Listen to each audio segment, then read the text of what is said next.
Hello, I'm back again to talk about American domestic politics. Obviously, I'm going to continue off the discussion I had last night. Um, but when I talk about lack of representation and how racism in America, institutional racism is as American as apple pie, it's just ingrained in our U.S. history. It's reality. And the powers to be, the gatekeepers, have always been threatened by the voices of the people. And they've always been the most threatened by black and brown citizens. So they're always their number one target for a power grab. But we have to understand the history and what we are currently living in right now. And I want to remind people it's been the status quo even before this power overreach the last year of rolling back of 50 years worth of civil rights progress. Like I said, even though we've been technically a democracy for 250 years, which I want to remind people, we really weren't truly a fully democratic before the last 61 years. So I just want to remind people of that. And here's the issue though. Despite that, even though civil rights and the Voting Rights Act, which I want to remind people the Supreme Court just took the final axe to. Okay. It's only been around 61 years. Like, think about that for a second. 61 years of the 250 years we've existed as what they quote unquote call the United States. Okay. So we still had unfinished business before the dismantlement from the two terms of Donald Trump and the GOP. Okay. Even before his first term, we had undue business that was never finished to truly strive for that perfect union we should have been a long time ago. All right. And I'm going to mention two examples. Even before all the destruction we saw from the Supreme Court, the two terms of Donald Trump, the GOP Congress, okay, two that were never discussed or mentioned or pushed by either party, okay. Yes, that includes the Democratic Party, which I'm a member of, which never talked about this issue hardly ever. But I'm going to give two examples of how black and brown citizens have lack of representation in this country already, even before all this happened. All right. So, matter of fact, I'll give you three examples. Better yet, if you look at the states that are quote unquote red states with their gerrymandering, they only upheld the black and brown districts that existed because they legally had to. And if you notice, even though some of those seats were protected, they were gerrymandered to be strictly for that area of the country. So basically, they drew enough seats to benefit their party because partisan and racial gerrymandering was a lot easier to do back in the day than it is today because voters are more fluid now. Back then, you kind of had an idea who and how people were going to vote. Okay. So, even though the system that protected black and brown citizenship representation, that power was still being abused because they were drawing seats just for black and brown citizens to make them solidly Democratic seats. But it'd be like one or two seats in the whole state. Okay.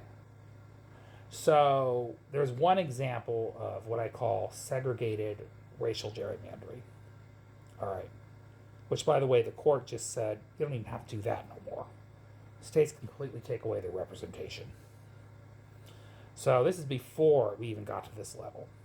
I'll give you another example. DC. DC has more than 1 million people living in it. It's technically enough to be its own state. Think about it. DC does not have representation. DC does not have 2 U.S. senators like other states around the country. I want to remind you, DC is majority black. population, black and brown population. DC has more people in it than the whole state of Wyoming, many states in the Midwest, Utah. DC has more people and less representation. Think about that. So a state that has as little as 800,000 people or less get 2 U.S. senators and 2 congressional representatives. A place the size of a state like D.C., which has more people, doesn't get either. They maybe get 1 congressional representative, no U.S. senators. Now ask yourself, does that make any sense? Make that make sense. I'll give you another example. A state that we have territory and ownership over, America does, which, yes, I want to remind people, Puerto Rico is part of the United States. Okay, I know people don't believe it because they happen to be Spanish and they speak Spanish. So somehow we can't get through the thick heads of most Americans, well, not most, but a lot of Americans who truly believe Puerto Rico is this foreign, distant country full of foreign invaders. No, they're American. They're American citizens. They're American territory. Okay? And if you already understood the history of the U.S., Hispanics originally owned this land along with Native Americans. But I think people conveniently forget that in their history. So I need to remind people. But Puerto Rico is owned by the U.S., yet they don't have the full rights and benefits of being a full state. Think about that. Think about how much sense that makes. Another thing, they don't have 2 U.S. senators. I think they have maybe 1 congressional representative. They should probably have at least 2, if you do the math. Okay. Also, to add to that, they're allowed to vote in presidential primaries, but they're not allowed to vote in presidential elections. Again, talk about lack of representation. And the worst part is not only do they get denied the full benefits of being a U.S. state, they are technically a tax haven for billionaires. So therefore, we don't give them the full funding that they deserve as a state. So when disaster comes up, the U.S. basically leaves them behind, high and dry. U.S. doesn't, they're not our concern, even though they are technically part of U.S. territory. So again, these are highlighted examples of institutional racism and gerrymandering in this country. All right. Now, if anybody disagrees with anything I'm saying right now, I'm open for debate and argument, but please be substantive about it if you're going to say anything.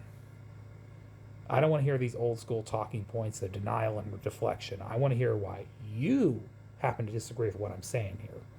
Because if you do your research, you will see what I'm saying is fact.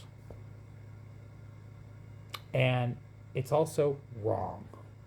Just because we've done it before, what we've seen right now does not make it right, yet alone what's going on right now. Okay. This is about people doing things against the will of the people because they fear retribution for their behavior. And they should fear retribution for their behavior because what they're doing is wrong. And what would be justified is to fight back and bring justice to the people that deserve it and representation that was taken away from them. So yes, this is the history that we've lived through as a country, and this is what America is repeating all over again. But again, I don't want people to get demoralized and give up hope. We can still fight for a greater America and a more perfect union. We just have to unite behind a cause. And we have to understand this is a class solidity fight, not just a racial and culture fight. This is about democracy for all. That's all I want to say in this video. All right, y'all. Love y'all. Have a great night. Goodbye.